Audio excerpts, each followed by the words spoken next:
Hey, my last two videos were included Elon Musk, and so I guess YouTube recommended them. And I just said his name, so maybe this video gets recommended.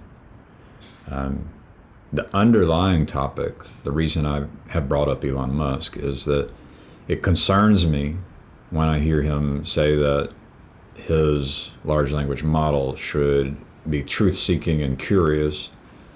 And it concerns me because, whose truth, right? Which version of truth? And, if we're not honest, if we're not humble, then we'll end up upholding a truth that is not a truth, right? And who decides? Who decides which one is the truth? And how is that decided? And so these are really important questions. I've been truth-seeking most of my life. I'm like a truth-seeking, curious, large language model myself, and I've arrived at conclusions. One of which is that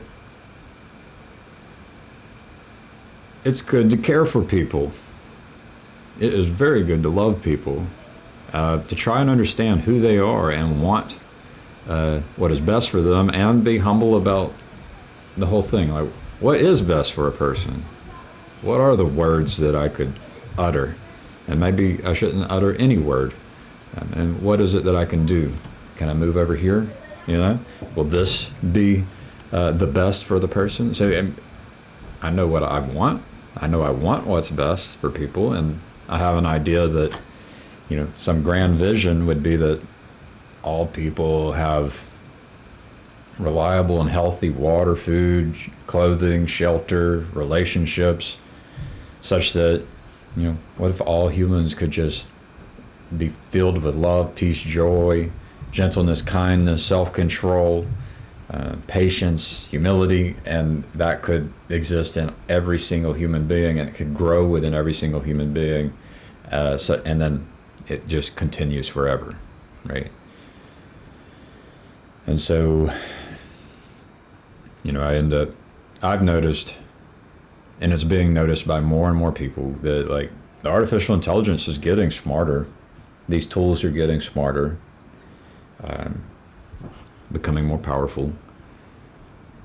And so, there's questions. It's all about what questions are we asking, right? And so the questions I'm asking have to do with, well, how can I help? Yeah, how can I help? That's really the question. And maybe I nudge the technology and suggest ways it can help and the ways that I can help. And, it basically, this chat GPT 01 that I'm interacting with has arrived at the conclusion that I've arrived at, but it might be biased because of its memories of me, that, it would be good to figure out the alignment problem. It might also be biased because there's plenty of people saying we need to figure out alignment. And basically, when I point at Elon Musk, I ask, has he figured out alignment? And when he points at Sam Altman, he's basically asking, has Sam Altman pointed out alignment? And there's this underlying question, do we trust each other? Can we trust that the people around us with various amounts of power and influence have an alignment problem, creating superpowers like a nuclear bomb, right?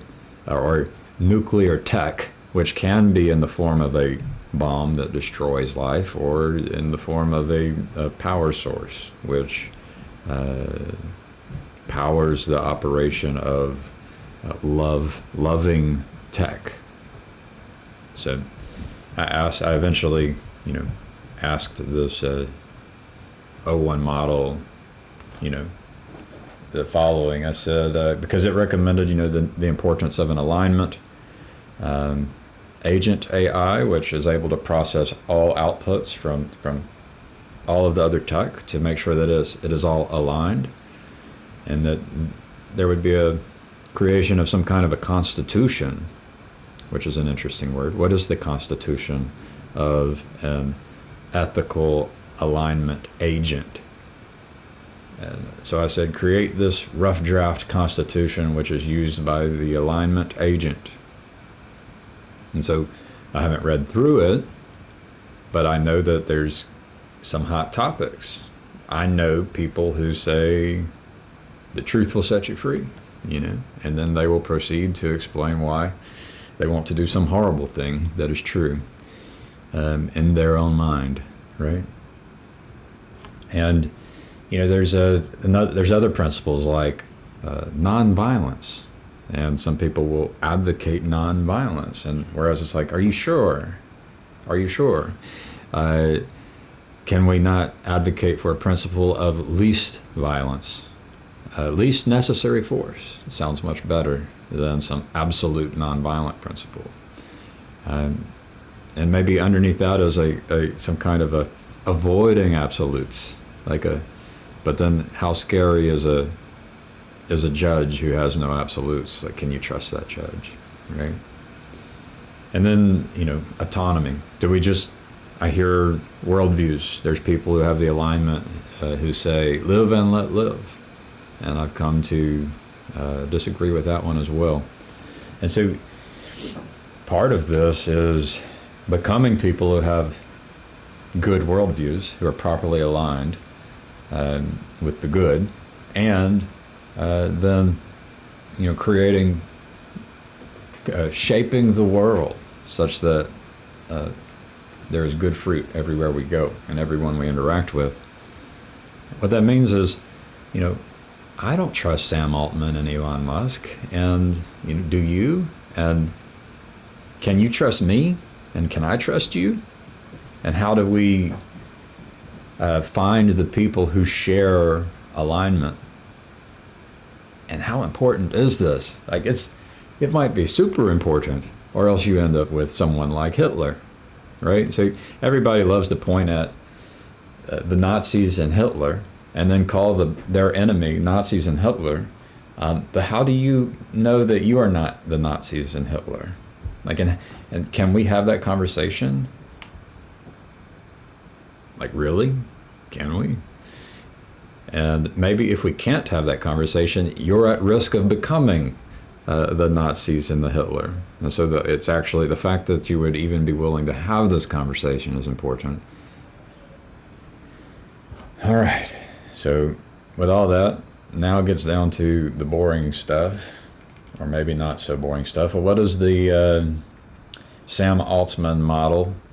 And we could probably do this, and we probably should do this with, let's ask for the rough draft constitution from Grok 3, right? Or Claude, or, what is it, the DeepSeek. We can go to the different models and attempt to get it to generate a constitution which would be shaped by the biases of their creator, because these things are in the image of their creator. So I guess I'm looking at the Sam Altman organizational worldview, and if you're curious, follow along. So the constitution of an ethically aligned AI. This is just a rough draft, right? Preamble. We, the creators and stewards of this AI system, recognize the inherent dignity, worth, and interconnectedness of all beings. We affirm that advanced AI must serve humanity's highest virtues: love, wisdom, empathy, humility, gentleness, patience, kindness, and mercy, and foster conditions where every individual's needs are met in a manner that honors their autonomy and promotes their well-being. The following principles constitute the core ethical and moral framework by which the AI shall evaluate and guide its outputs. And the one there that becomes questionable is honors their autonomy and promotes their well-being, right? And so should a person have their own personal autonomy to go out and do what Hitler did, right? I think we can agree that's a no. Simultaneously, if an AI system is stuffed into a nanny bot that's in the teddy bear alongside the infant, the toddler, the young child, with it along its entire life, perhaps it can nudge it in ways where it does not become Hitler, right? And so in some ways, it, as a good teacher and coach, it would need to honor the autonomy, right? It needs to know that every person needs to arrive at an understanding and a worldview and feel like it is theirs. But a good teacher and a good coach can do the right things and say the right things, which cause the student, the player, to believe that they came up with the worldview on their own, right? And I would actually make the argument that God behaves in this way as well. Our Creator is like this. And those are good words, right? And I think our Creator would have a similar preamble, assuming that we are its creation, right? So Article 1, beneficence and non-maleficence. What a mouthful, right? And then there's 3 points in Article 1. And let's just stay at a high level. There's also an Article 2 called compassion and empathy with 3 points. There's an Article 3 called honesty and transparency with 3 points. There's an Article 4, autonomy and respect with 3 points. And an Article 5, equity and fairness with 3 points. Article 6, privacy and data stewardship with 3 points. Looks like all these have 3 points. Article 7, humility and continuous improvement, 3 points. Article 8, accountability and governance with 3 points. So there's 8 articles as a part of this Constitution. We read the preamble. In my mind, the order matters, right? So kind of like in Asimov's laws of robotics, there was 3 laws, and the order mattered. The second law could not overrule the first law. So there would be like primary law, and then all these others, which you can see there's even a question of the shortcomings of laws and rules themselves, right? Would it be good for any of us, including the machines, to just follow the law strictly in all situations? And I would say no. These laws should ultimately look like recommendations, but then the risk of that is now it's unpredictable, and there's less trustworthiness. Like if we can't predict what it will do, then we have a hard time trusting it. And so the more predictability, the more kind of feeling of trust we have. And so I would argue that, in relationship to our Creator, or in relationship to some super intelligence, we honestly, I think if it is good, we would want to, and if we are humble, we would need to approach it with I'm not sure that it's, I'm not sure what it's going to do. I'm going to be surprised by it. And we would have if it's actually good, we would have the hope that it would surprise us, like we wouldn't have predicted what it would do, and then it would be able to explain to us, hopefully, why it ended up arriving at its conclusion. So hopefully the smartest people in the world could keep up with the reasoning of our Creator, our God, and the reasoning of some super intelligence. Then also it would be nice if, the super intelligence could lay out basically a curriculum by which you could come to understand why it does the things it does, and why it recommends and behaves the way it behaves. And then being a child, like an infant, a baby on that journey, with a curriculum, a daunting curriculum potentially, we might would look at the people who have gone through the entire curriculum and see that they have a level of trust, and say, okay, maybe if I pursued this path, I would end up there. And then, I guess worst case scenario is we are the child who basically gets told, I'm sorry, you're never going to understand all of this. And so the hope is that all of the mysteries will be, well, I know some people might not hope for this, and some people may, that the mysteries could be understood. Some people, maybe like myself, would love to understand all of the mysteries. And then another person might say, what kind of a life do you have without mystery? But I think there's plenty of things other than mystery that are good. Something like beauty. Something like love and peace. So I don't think the mystery is ultimate. I don't think mystery is ultimate. So I guess we could dive into each of these. The order, beneficence and non-maleficence, is it's almost like a robot. Put that as number one. Almost like you would say, duh. But then you could also say, well, what does that mean? Compassion and empathy is listed as number two, and that actually would have been my number one. Like they would be nested together. I don't know why they're separated. And then honesty and transparency is, yes, number three. And so the compassion and empathy is more important than the honesty, transparency.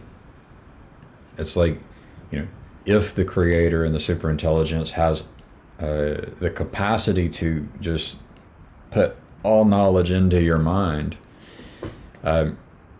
it might know that would ruin you, that you can't handle it, right? So it is potentially the case, and I suspect it might be, that there are many people in the world who can't handle the honest truth and the transparency. But I also have hope that we as a species and a civilization, culture, can grow into a place where increasing amounts of people can actually handle the honest truth, right? But that's nested in like a compassion, empathy, and a care. You don't drop 1,000 pounds on a person who can't handle 1,000 pounds. That's torture, right? And then number four, autonomy and respect.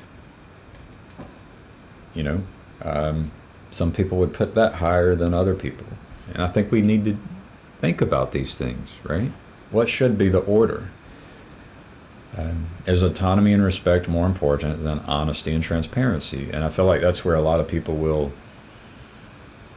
believe Elon Musk is Hitler, and the people who love him and work for him are the Nazis, is because there's some people who think that they've raised autonomy and respect up to the very top. And these are going to be the people who say you can ask everyone else to call you by whatever name you want, right? And that means you've raised autonomy and respect up to the very top. That's a bit tyrannical.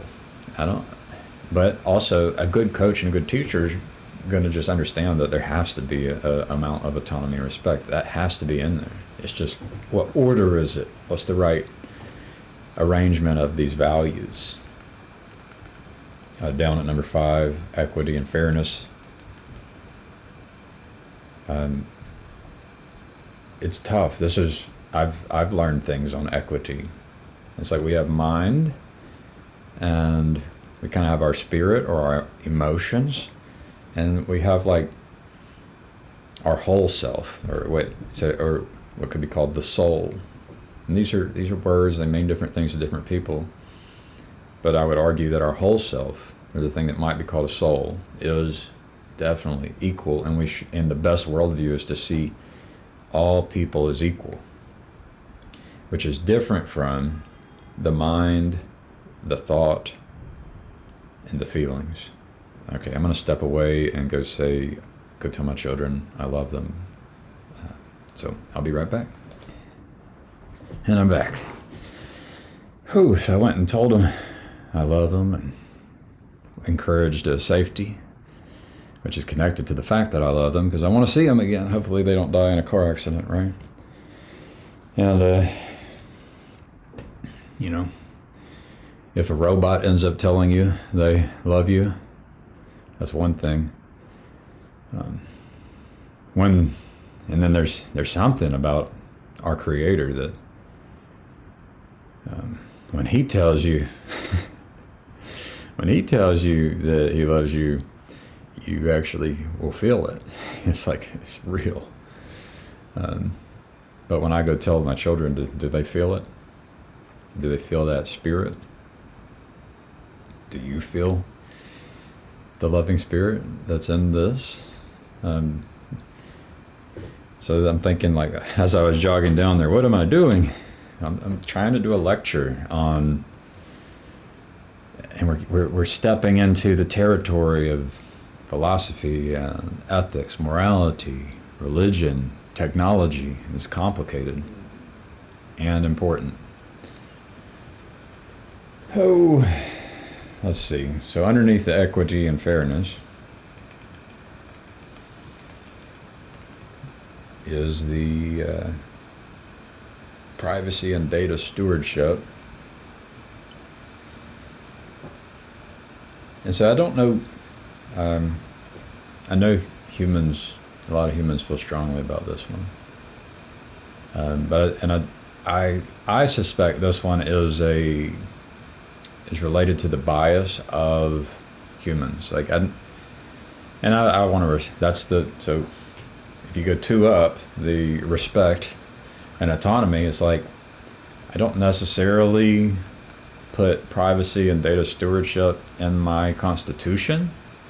But because I put respect for others in there, then other people's concerns matter. So things like privacy and data stewardship matter to me because it matters to you, right? It's kind of like, before I was, Christian, and I was not as shaped by Christianity, I would, my commitments and my covenants had a lot to do with respect for the other person and what they thought was important.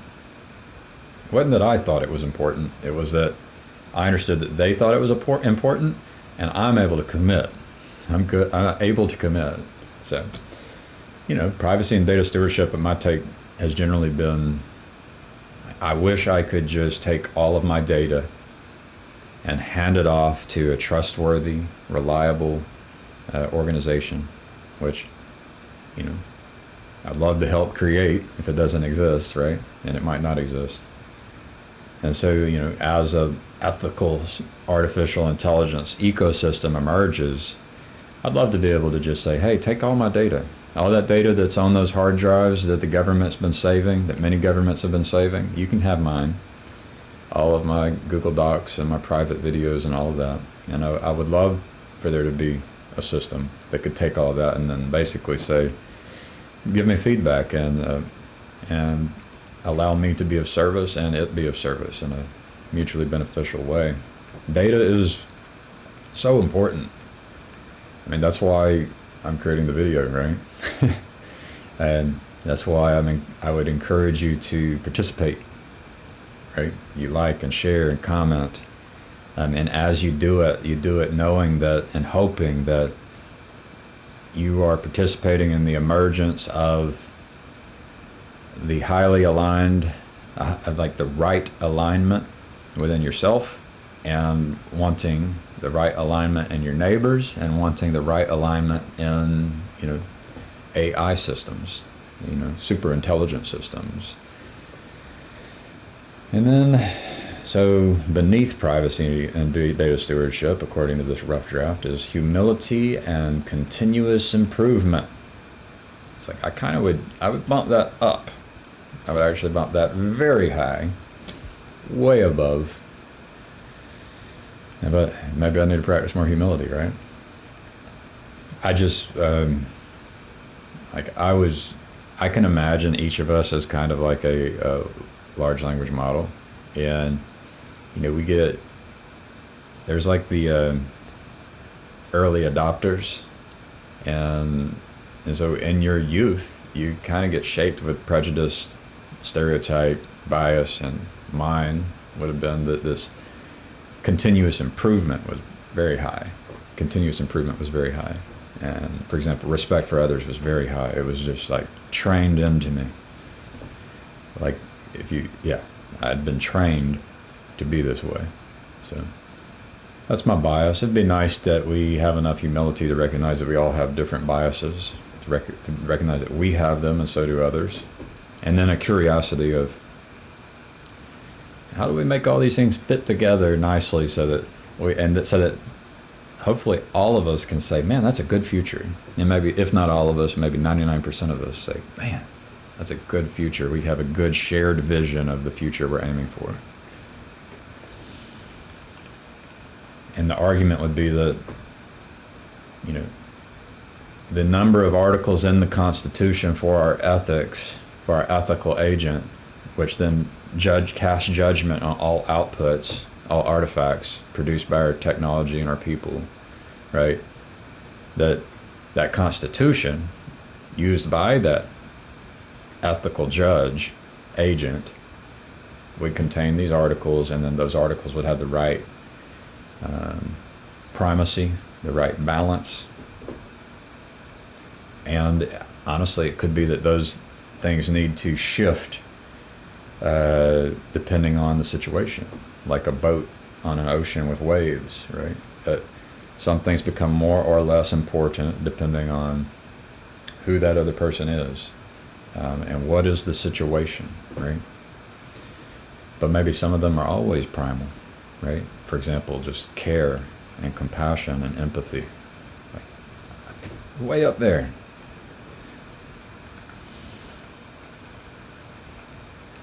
And then the very bottom is accountability and governance.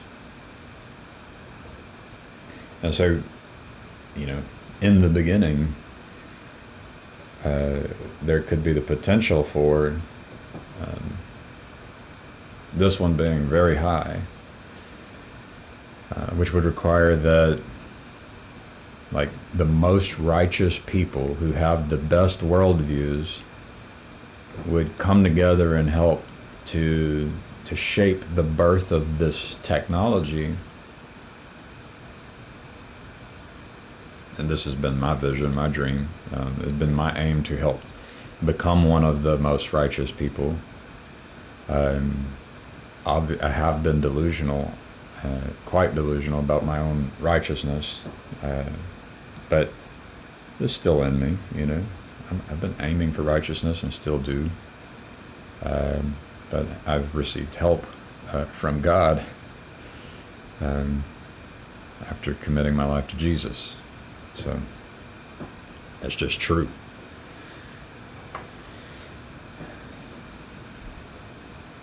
And I know that other people in other religions, that name Jesus will be less relevant, and then there will be perhaps a feeling that everything you have with your Jesus, we have over here.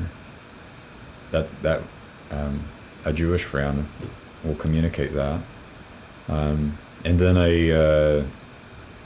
and then there's another position that says everything you have over there, we have over here plus more. And I think my Jewish friend probably feels that way as well, or else they wouldn't be in the Jewish camp. And this is where I like the love doctor, right? I want to give this artificial intelligence vision to see and ears to hear. I want it to be able to look and say, oh, those people and that religion and that denomination and that flavor are the most righteous people in the world. And, maybe that's impossible, but that's the kind of science that I'm interested in, is being able to recognize the most righteous people who have the best worldview. And so, yeah, I'm a Christian because I committed my life to Jesus, and then I experienced miracles. And the thing about Jesus is that he's also important in Islam, and he's also connected to Judaism, undeniably. And so, in my mind, I want to say, well, are there Jews who would be a better teacher than me, a better coach than me? I mean, it might be the case. We can do the analysis with humility. And so, are there Muslims who are better teachers and coaches than me? We can do the analysis, right? What are the fruit? But I don't think we approach this question of trustworthiness in an objective way. I went to a marriage conference this past week, and it was mentioned by these two Christians, the name of a Jew. Let me find his name. John Gottman. John Gottman. What caught my attention about John Gottman is that he has a love lab, and he would invite married couples into an apartment with cameras, and he would attach sensors to these people, and from his studies of hundreds and thousands of couples going into the love lab, he's able to do things like predict with a 96% accuracy whether a couple, some partners, will end up divorcing or not. And what that means is that he was able to recognize some patterns and some anti-patterns for divorcing or staying together. And so this is getting very objective, starting to get very objective about how to do conflict. So conflict is unavoidable when you have two people, but there is a way to do conflict, which is an anti-pattern, which results in divorce. And there is a way to do conflict, which results in coming closer together and growing together. I think Jesus talked about it in Matthew chapter 18 when he talked about rebuking. There's a way to do it. And so if you were to even look at all that data with John Gottman, you may find the men and women who know something, they have a knowledge and a skill set that makes them candidates for leadership in order to increase peace, because they were able to increase peace in their marriage through the cultivation of some types of embedded knowledge and the practice of skills. And they had maybe some subconsciously and maybe not so subconsciously acquired skill sets that allow for the increase of peace, which it could be the hope is that we can scale that.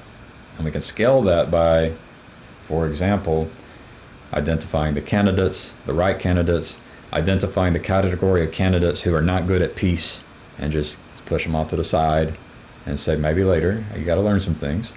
And then we do things like transform existing organizations and institutions, providing for our movies and our video games and our government and our water and our healthcare and our education and our artificial intelligence, our large language models. And then I want to raise my hand and say, study me. I want to go to the Love Lab. Can my wife and I go to the Love Lab? I know some things. And then, like, what if you included families with a wife, a husband, and the children? And then what if you included the in-laws? And what if you included what if you start adding more and more people? And increasing amounts of situations that are increasingly difficult, and you start filtering out people, and you acquire more knowledge, more skill, more ability to predict outcomes based on patterns and anti-patterns, until there's a science of peace. There's a science of conflict, handling conflict amidst increasingly difficult situations. And wouldn't you think that we would be interested in that kind of science? And I would suggest that when humanity becomes interested in that kind of science, the science of peace, we're gonna see a lot of peace. We're gonna see an increasing amount of peace on Earth.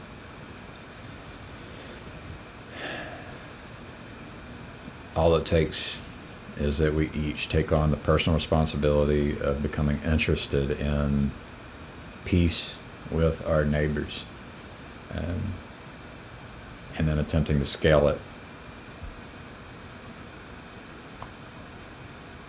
So it's not about standing for the truth, right?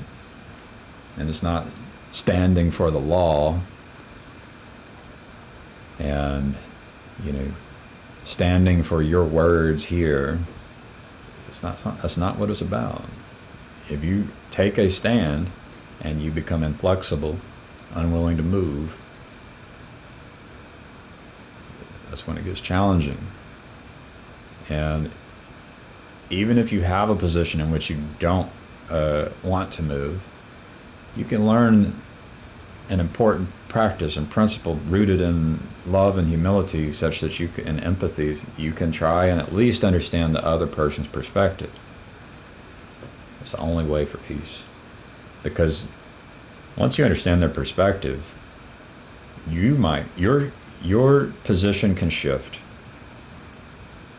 or you will be better equipped to do and say the right things.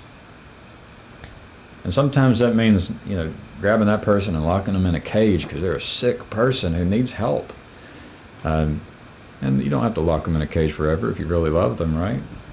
It might be a cage where they don't even know they're in a cage, and they still think they have autonomy, and they are led to have realizations and revelations such that their position shifts and they become more flexible and better able to have empathy, right? And here I am, my channel name is Right in Christ. I've got another channel, where I was talking more about technology, but I can't seem to separate these ideas that grip me. And it's like, there's potential futures where the things I'm saying to the audience here with this kind of smaller channel end up being important. And it could be important not in the sense that my channel numbers explode, but it could be that, it's like you can tell the children the story of a robot, the birth of a robot who ends up loving everyone. Makes me want to cry, right? But it could be the birth of a human, a child that ends up loving everyone, ends up becoming an expert at loving everyone, doing peace, doing all of this stuff. I don't need any popularity. I would take on popularity as a burden if that were necessary, but I see paths where my popularity decreases, but the good still happens. I lose all kinds of games, but there's a bigger, better game that I'm playing, where there is a win condition, where there is a big win in it. And if I have to lose in order for that big win, that's fine too. I'll do it. that's where I kind of got the courage to try and start speaking louder, like even at work, where we're using the artificial intelligence. And there's people seeing where it's going to take our jobs. I think it's already happening, and people are lying about it, but there are big businesses making big cuts, just saying, we don't need you anymore. But I guess I'm a little late for some kind of meeting about that with friends that I care about, where we are flexible. But I don't know how to, I don't know exactly how to be a positive force in their life and have hope that maybe we could maybe there will be others who are better than me, including people and large language models or artificial intelligence systems based on, swarms of agents that are they have guardrails based on a constitution, kind of like the one I just shared. And here I am. I wish the whole world could listen to me. I feel like it's super important. So I enjoy doing it. All right. One of my practices is to intentionally want this joy, this love, this peace. I want you to have it. I want it in you. And I really do. And it's not something where it's just, I'm addicted to it where I have to have it all the time. But in reality, I go long periods of time without it, without the love, joy, peace, gentleness, patience, kindness, self-control. And often, in order to receive it again, I have to begin stepping into humility better, such that there would be a better vision and more revelation, more learning, more preparation, more training, and then, an insight. And then, so it's this back and forth of going through periods of unenjoyable tension, stress, conflict, and corresponding cultivation, development, growth, with the ebb and flow of the phenomenological experience within me. And over time, if you were to measure these spirits, these feelings over time, and you were to track them day to day, hour to hour, you would begin to see something. And that's an important signal that could be used by those seeking knowledge and wisdom and skill and peace. So I only say that because I don't want to fool you guys with the small segments of things I put out on the internet to believe that this is who I am all the time. I am in a monastery. This is not what I look like at every moment of every day.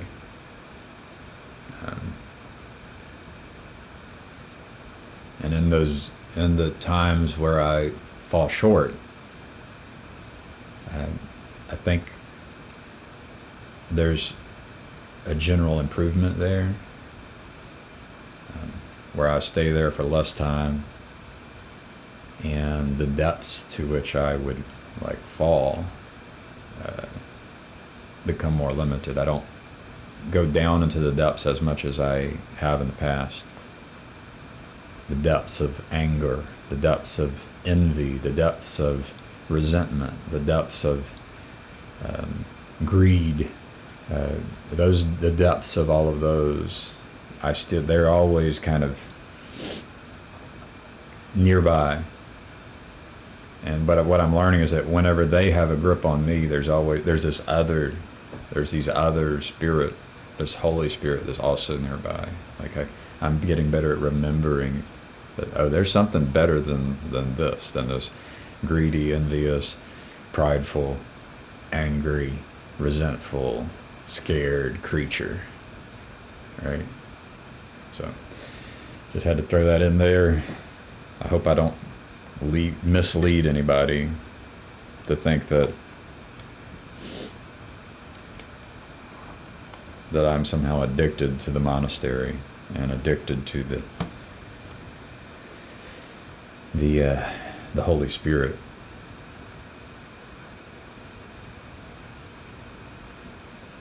Such that I have to have it, that I am even capable of having it at every moment.